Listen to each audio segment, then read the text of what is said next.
Good morning, everybody. I'm here digitally, electronically, remotely, however you want to think about it, because I am running Diamond Day today. So instead of presenting your lecture live, I'm going to present it remotely through this video. Good news for you is if you've got the idea, you can speed it up a little bit. If you're struggling a little bit, you can slow it down and pause it. I will ask you in the video to pause when you get to the triads. There are 2 of those in here for the 2 separate sort of skills that we're going to be looking at. And then there's a series of examples to kind of show you a good breadth of question type and style that these questions will be asked for. So just kind of go over some stuff like we normally would. The assignment today is not due until Monday, so you've got some time. If there are some questions, there may be some time tomorrow to look at it. Although again, tomorrow is going to be pretty full with the lesson and ESQ number 1, so keep that in mind. If you do have time left over today, because I think you might, the problem set is really straightforward and very similar to what you're going to see in this lesson video. I would recommend looking at the ESQ model, like just to make sure you get a little bit of extra support there. You can do every question on there as far as I can recall. So it would be a good thing to sort of devote some time to.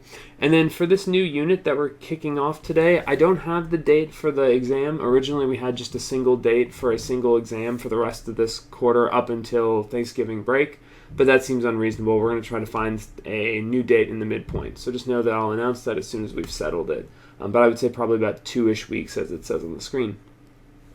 So with all that said, we are talking about exponential equations, a topic that you have seen before. It was actually included on last quarter's ESQ. So you've actually done some basic work here. So when we dive in, I'm going to start at a little bit more of an advanced spot. Otherwise, we're just going to go through sort of a classic lesson. And if you're looking at the number of pages in the bottom corner, well, you probably can't because my photo's there. But there's not 29 pages. There's like 5. So basically, let's dive into our first treatise on exponential equations.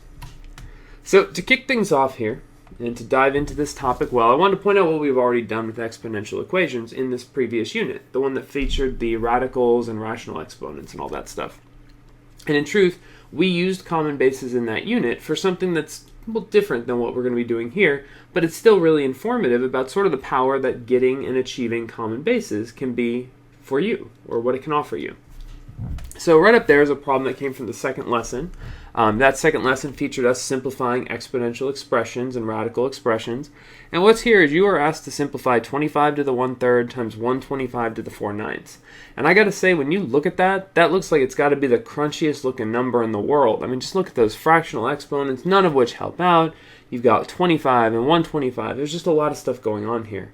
So keep in mind that common bases, in other words, trying to transform each of these expressions so that they share the same base, can just immediately help transform just sort of the approachability of the problem. Having said that, this problem actually this expression really has a nice, clean, integral answer. So being able to transform it with common bases is actually super essential. So here's what we're going to do. If you'll recall, the way we approached this was we looked first at our bases here, the 2 things that are being raised to the exponent, and we asked ourselves, do either of these things share some base in common? Like, are they both something to a power, the same something ideally? And the answer here is yes. 25 is 5 squared, and 125 is 5 to the 3rd power. Given that motivation, we can transform this. We'll write this as 5 squared to the 1/3 power, and then 5 to the 3rd to the 4/9 power. Now again, that first move doesn't necessarily make it better. In fact, I might argue that it makes it worse, but it's getting us closer to the goal of getting the same base for both of those pieces and sort of unlocking all of the exponent rules for us. So from here, what I'll do is I'll use the exponent rules themselves. So 5 squared to the 1/3, we multiply the exponents. We get 5 to the 2/3. And then for that second one, we have 5 to the 3rd to the 4/9. If we multiply those exponents, we'll get 12 over 9, but that does in fact simplify to 4 over 3. So this is 5 to the 4 over 3 power. Now taking this one step further, we have 5 to a power times 5 to a power. Since they share the same base, we can write it as a single base and then again apply another one of our exponent rules. In this case, that exponent rule says that you can add the 2 powers together because of the commonality of the base. When we do, we get 5 to the 6 over 3 power, and look at that. 6 over 3 is 2. So after all of that work, 25 to the 1/3 power times 125 to the 4/9 power is just equal to 5 squared, or 25. So if anything justifies sort of the power of being able to simplify these radical expressions or these rational exponent expressions, it's something like this. This like crunchy thing over here, it's really just a chocolate covered 25. It's a clean integer value. So sort of interesting to point it out, and that's something that's helpful because we're going to be using the same strategy today, just not for simplifying expressions anymore, at least not for the most part. Instead, we're going to be using common bases to actually solve exponential equations, to find values or powers, if you will, that make equations true. And that strategy will be very similar to this. We'll try to find a common base, and then we'll proceed from there. So let's dive in and see what that actually looks like. So I've got a sort of growing, I'm trying to think of a good way to describe it. Basically, I've sort of sequenced the problems we're going to look at in the first portion of this lesson. So they start from the most basic into the most sort of awkward or complex, or have some of the slight twists that can pop up here. So this first example is pretty straightforward, but it's a great opportunity for us to very cleanly illustrate and discuss sort of the strategy we're going to take here. And again, I've got the strategy written down. It's behind all the colorful blocks. I think that's a good strategy that works well, and I think it's one that you'll internalize and not have to necessarily flashcard fact your way through. I think this will make sense because you already have a good basis for it. So up here, we are instructed to solve the equation 7 to the 3x minus 5 equals 1 over 49. And I will say, by the way, when you solve an equation, it's always a good idea to check your answers, especially because we know there are potentially extraneous solutions now, that those are things that pop up all the time with exponential equations of sorts. But in this case, I'm going to avoid checking my answers. I'm just not going to demonstrate it for the sake of time. I would encourage you to do it. I'd encourage you to treat it as a fifth step in this process. But again, I'm not there with you, so I think that it loses something if I just kind of keep rattling on every example. So just know that checking is obviously a good idea, although we're not going to run into a ton of extraneous solutions here. So just keep that in mind as well. So to kick things off, we are solving 7 to the 3x minus 5 equals 1 over 49. And in looking at that, in your mind might start thinking, okay, what am I going to subtract, or what am I going to divide? And the answer is nothing. That's not actually an option for us here. We can't just solve for the 3x up there in the numerator, or in the power, because of the fact that right now we have something to a power equals something. And we haven't learned yet the strategy to get rid of something to a power, to get rid of the base in an equation. So instead what we're going to do is we're going to begin by just choosing a target base. And what I mean by that is we need to look at the two sides of the equation and think to ourselves, is there a way, is there a base that both of these expressions, or in particular the bases themselves, have in common? And in this case, we have two such things to consider. We have 7 and we have 1 over 49. Now when I look at both of those two, I think to myself that, hey, 7 is, each one of those is the power of 7. So in fact, that's what I'm going to do first, is I'm going to choose to use the base 7. Now again, that doesn't mean that there might not be some cleaner way to do it, although I'm pretty sure it does in this case. But I'm just choosing one that's clean, that's simple, that I know all the powers for up to a certain point. It just feels like a good, safe place to begin. So that's where I'm going to start with. I choose my base. The second thing I'm going to do is I'm going to now match the bases in my equation. I want them to be the same on both sides. That way we can make a valid comparison, or in this case, a valid equality. So on the left side, since we chose 7, the 7 to the 3x minus 5 is perfectly well suited for what we have. It's already base 7, so we're in good shape. On the right hand, though, we've got 1 over 49, and obviously 1 over 49 isn't base 7 just yet. So we need to do a little bit of maintenance work here. What I'm going to start with is pointing out that 49 is 7 squared. I know you know that. I'm just, again, illustrating process. And if that on the right side is 1 over 7 squared, the simplest way to go forward from here is to write that as 7 to the negative 2 power. So again, it's a pretty powerful thing to kick stuff off with, to just know that our expression on one side is 7 to a power, and the expression on the other side is 7 to a power as well. So with that said, our third step that we're going to do is going to be to equate the exponents. The idea here, which I can't prove to you until we learn something called logarithms, but the idea here is that since we have the equation 7 to the 3x minus 5 equals 7 to the negative 2, and they both feature the exact same base, that we can basically set those bases aside. Neither one's going to cause the value of the equation to be different. It's going to be the powers now. We know the bases are the same, so we just need to figure out what is x so that they get multiplied the right number of times. So in here, once we see that 7 and 7 are our bases, we can rewrite this as 3x minus 5 equals negative 2. And of course, once we've got those powers equated to one another, the rest of the problem is just basic algebra. We now just need to solve for x. So we can do that. So in this case, I'll do it really carefully. I'll add 5 to both sides. It's going to give me 3x equals 3. Wow, go figure that. Divide by 3, divide by 3. We're going to get x equals 1. And basically there is our answer. So basically all our approach was all about sort of being strategic and looking at the structure of the two exponential expressions we were given, in this case 7 to some power and 1 over 49, recognizing that they both were base 7, and so then recomposing them so that they had matching bases of 7. Finally, once those bases are the same, we can equate the exponents and solve for x. It works really cleanly, simply, and fast. So in that first problem, it was very clear which bases to choose because one of them was staring at us. Of course, that's not going to be the case in every problem. And here in our second example, we see a situation where we're not given the exact base, to run with. Yes, 4 is a factor of 32, or 32 is a multiple of 4, but they're not direct powers of one another. 4 to the third power, for instance, isn't equal to 32. So in our first step here, as we attack the second equation, we've got to think about what is a good target base. And of course, as I look at these, I know 32 and 4 are both powers of 2. So that tells me that a great choice for our base, or at least a reasonable one to get us started, would be to choose base 2. So what I want to do is I want to recompose these so that each one is 2 to a power. So in this case, I know 32 is 2 to the 5th. So I'll have 2 to the 5 to the x plus 4. And then on the other side, I know 4 is 2 squared. So I'll write that as 2 to the 2nd to the power 2x plus 1. And by the way, you might have noticed already here too, we've also got x's on both sides and both powers, so there's a lot of stuff going on here for sure.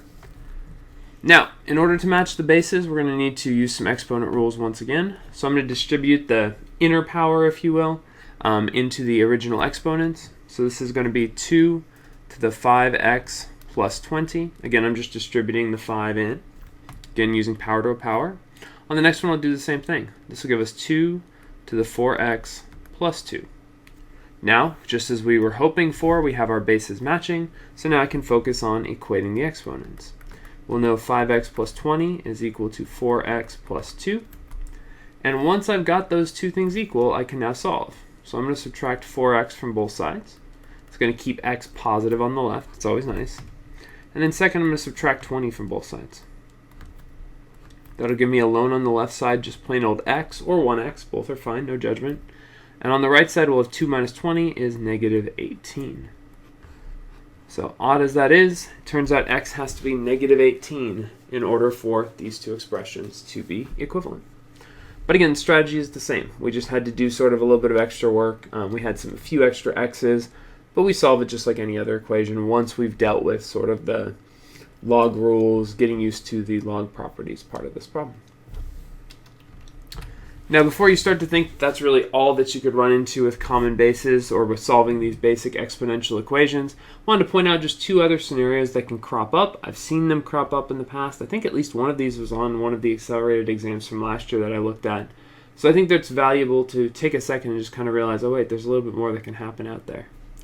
So to kick things off here, looking at our equation, 81 to the 3x minus 2 equals 27 to the 4x plus 1, I don't think it immediately screams out that there's anything sort of amiss here. I think just looking at it, you kind of go, yeah, okay, it's an equation. We'll use common bases.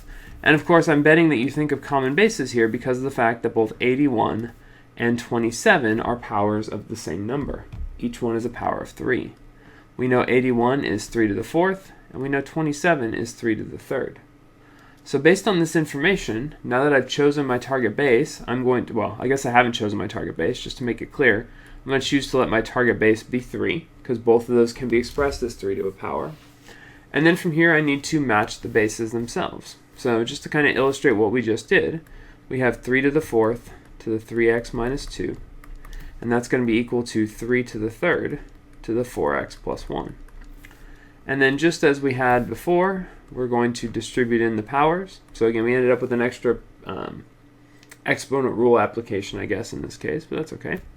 We're going to get 3 to the 12x minus 8, and we're going to get 3 to the 12x plus 3. So small little things. We've got our answer there, or we've got our equation there. Now, of course, as you know, we have the same base in both cases, so we can equate the exponents. We're going to get 12x minus 8 equals 12x plus 3. And then, of course, here you go. Okay, well, let's move everything to one side. So, okay, I'm going to add 8 to both sides. Cool. And then I'm going to subtract 12x from both sides. Also cool. And wait a second. Like, I think you probably can see the issue here. Something has just happened. Those zero out, that zeroes out, that zeroes out, and we have 3 plus 8 is 11 left over. So on the right side of our equation, we have 11. On the left side of our equation, we have 0. And again, I don't want to overemphasize anything here, but 0 and 11 are different. Those are not the same numbers. And in fact, what we've just found is that there is no x value that will make this equation true. It's just not possible. So in fact, although it's not exactly the solution you were looking for, the truth here is the solution is that there is no solution. And that is definitely something you can run into in the real world, not just obviously in doing your homework here, in which case you might actually find this regularly if you're doing the assignment and there are a few mistakes on the key right here and there. But the important thing for us here is to note that sometimes you will end up in a scenario where there is no solution. And that's okay. It's not the end of the world if there's no solution. So just keep proceeding forward, work it through, and then ask yourself, wait, is one of these things 0? And if it is, then of course, respond accordingly. The last one we want to hit is, I think, probably like simpler conceptually than the last one, which is kind of a surprise. The old like, oh yeah, just kidding, there is no solution kind of problem. But this one does have a little bit of a twist to it as well.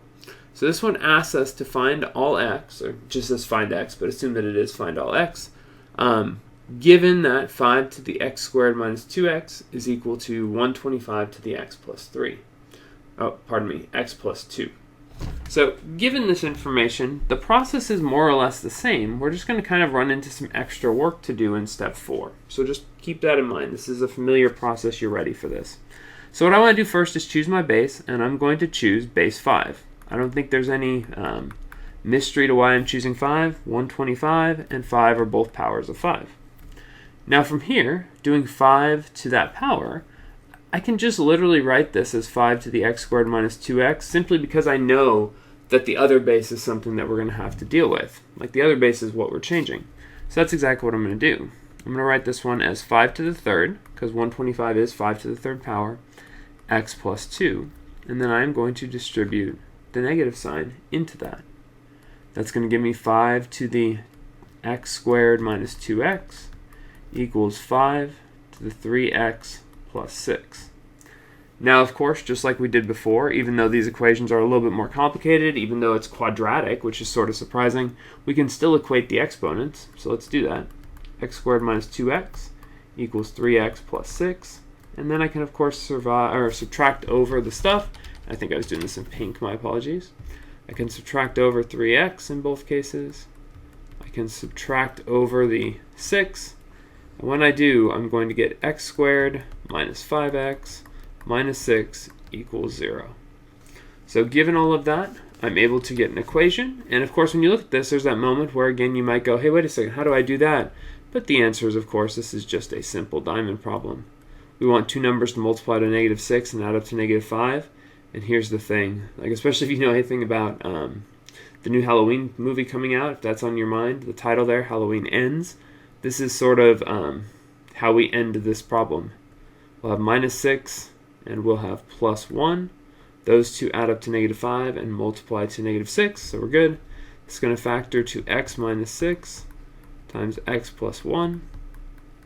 And voila, we can now say that our answers are x equals negative 1 and x equals 6. Works out really nicely, comes out pretty clean, and it's a simple problem to come up with here. We just had to be a little more cognizant of the fact that we end up with a quadratic relationship once we've equated the exponents.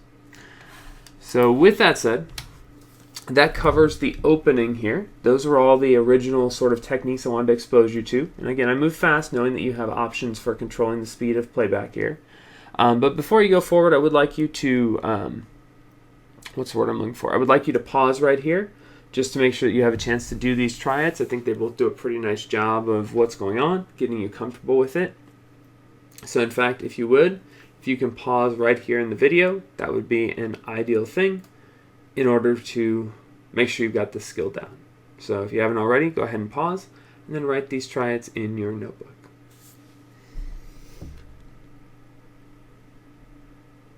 Don't mind me.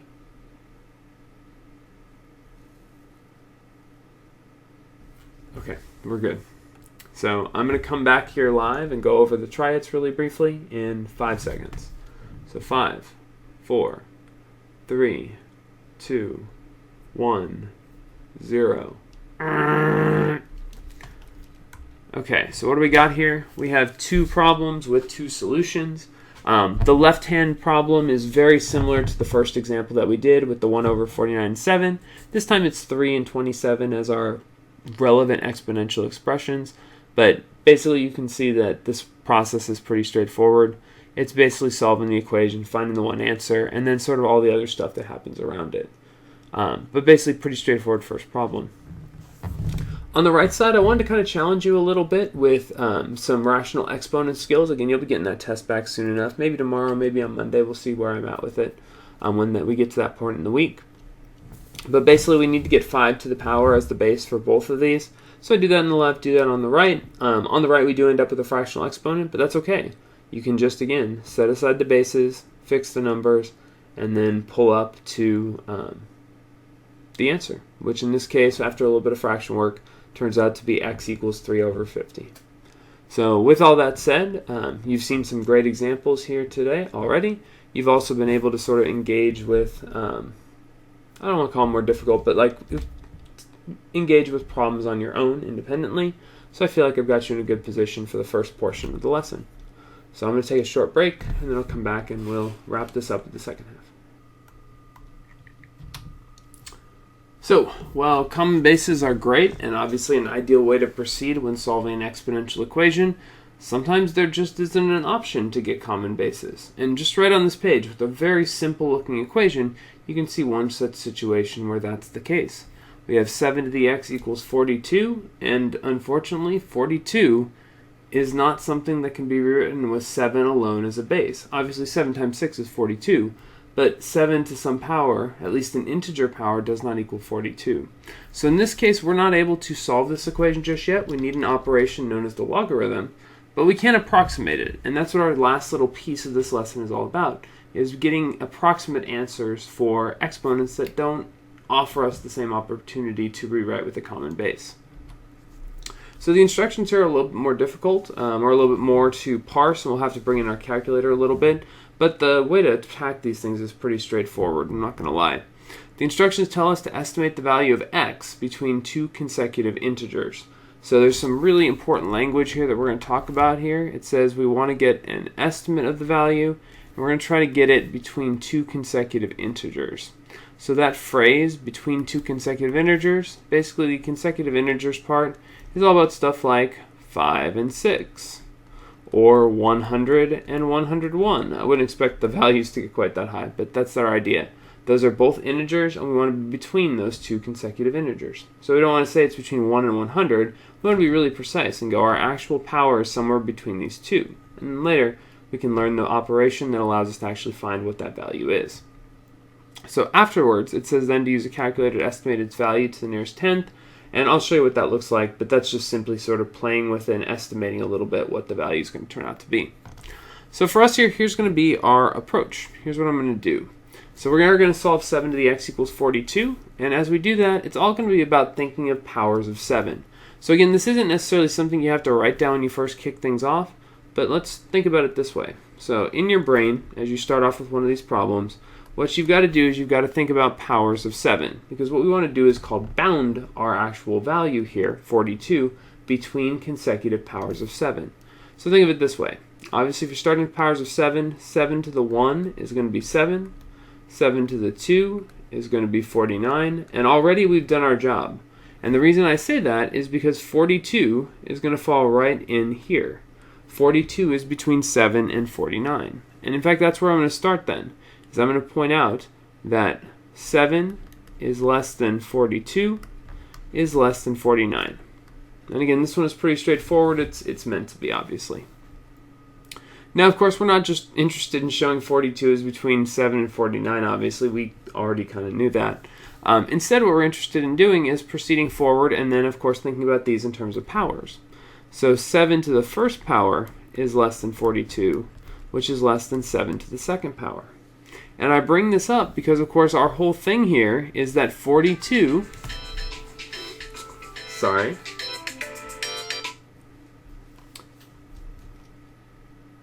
I bring this up because our whole thing here is that 42 is equal to 7 to the x. And once again, you can almost see it kind of just jumping out at you right now. They all have the same base. So once again, we can sort of not equate all the exponents, but we can basically make this relationship just about exponents. We've just shown that, power execute, there we go, that x is between 1 and 2. And you'll notice that 1 and 2 are consecutive integers. They come one right after the other. So we have just actually found an estimate for the value of x. We've sort of solved the first half of this problem. X is between 1 and 2. And so that gets us through the first portion. We're able to know that its value, the value of x, that would make this power of 7 equal to 42, is going to be somewhere between 1 and 2. Now for the second half, the instructions say to use a calculator to estimate its value. I was trying to use a scientific calculator. I have an emulator on here, but unfortunately I haven't paid for it, so I'm out of room to be able to use it. So instead what I've got for us is just our regular graphing calculator. So basically in here, you can see I was playing a little bit earlier. Basically what we can do is we can now just sort of pick numbers to the 10th power between 1 and 2 and just see which one gets us really close to 42. Now obviously when we look at this, 42 is really close to 49, so I'm going to pick numbers that are closer to 2 than closer to 1. And so here's what I mean. Let's try first 7 to the 1.9. So I do 7 to the 1.9. I notice that I get 40.335. Well, already that's just under 42, and obviously we know that 7 to the second power is going to give us 49. So that means our actual number is between 1.9 and 2. So in this case, since we're just estimating to the nearest tenth, all we can do is basically say that x is approximately 1.9. But you know, if you wanted to go a little bit more precisely, or if the instructions had said estimate to the nearest hundredth, you could actually play with this thing and do it once more. So let's go back here. Let's say we wanted to do 7 to the 1.95. That gets us 44, so it's a little bit close. Maybe we go 7 to the 1.4 or 1.93. That gets us 42, so we're getting closer. Maybe 1.92. And there we are, it's really close. So our actual value is somewhere between between 1.92 and 1.93. So obviously you could estimate this more precisely, but again, we are following the directions. They want the nearest tenth, so the answer has to be approximately 1.9. So again, that was just literally almost like guessing and checking, if you want to call it that, to get to our value. So good job, us. The second problem we have up here is the same exact topic. It's the same issue. Common bases are not an option. The difference is now we have 3 to the x minus 7. And there are actually a couple different ways to approach this, but I'm going to go with sort of the cleanest and simplest of those methods. So to kick things off here, if we want to make this work, we want to first figure out how to bound 64. And again, I'm using the word bound to say like between. We want to say it's between these two numbers, so we want to put bounds on above and below. We want to figure out where powers of 3 are in relation to 64. So once again, in my brain, probably should have had a brain drawn already right off the bat, but again, I am exhausted. I actually took that break in the middle, went and took a nap. Basically, I want to think about powers of 3. We've got obviously 1, 3, 9, 27, 81. And as soon as I do that, I can see that 64 is going to fall right there in the middle, somewhere in between those two. So over here to kick things off, I want to start exactly there. I know that 64 is going to fall between 27 and 81. Now specifically 27 and 81 are both powers of 3. So I know that 64 is between 3 to the third and 3 to the fourth. And of course we wanted 3 to the x minus 7 to be equal to 64. So 3 to the x minus 7 is between 3 to the third and 3 to the fourth. Once again, now that we have the same basis, we can deal with the exponents alone. So 3 is less than x minus 7, which is less than 4. And then at this point, you're like, wait, we didn't do it. We didn't make it happen. No, but we can finish this off. We'll add 7 to all 3 sections of the inequality. And we'll get 10 is less than x is less than 11. So just like before, we're able to get our interval. So these are two consecutive integers. X, the value we're looking for here, the power that we need to make 3 to the x minus 7 equals 64, is going to fall between 10 and 11. And once again, to approximate this to the nearest 10th place, we can once again take powers here. So we'll do 10 to some power. Let's see, 64 is a little bit closer to 81. So I'm going to start with, I don't know, 10 to the, or sorry, why did I choose 10? Pardon me. 3 to the 10. Let's go point.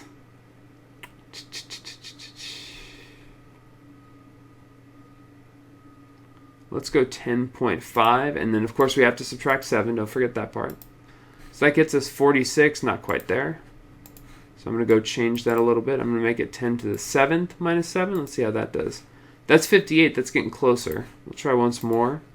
It's going to probably be between 10.7 and 10.8.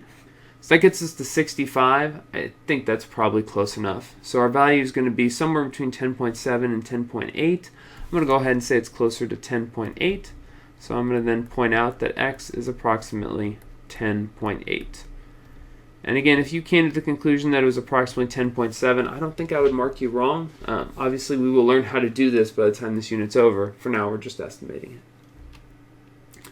So with that said, I'd like to give you a couple to try. Just like last time, I'm going to sort of ask you to pause the video and just kind of try both of these.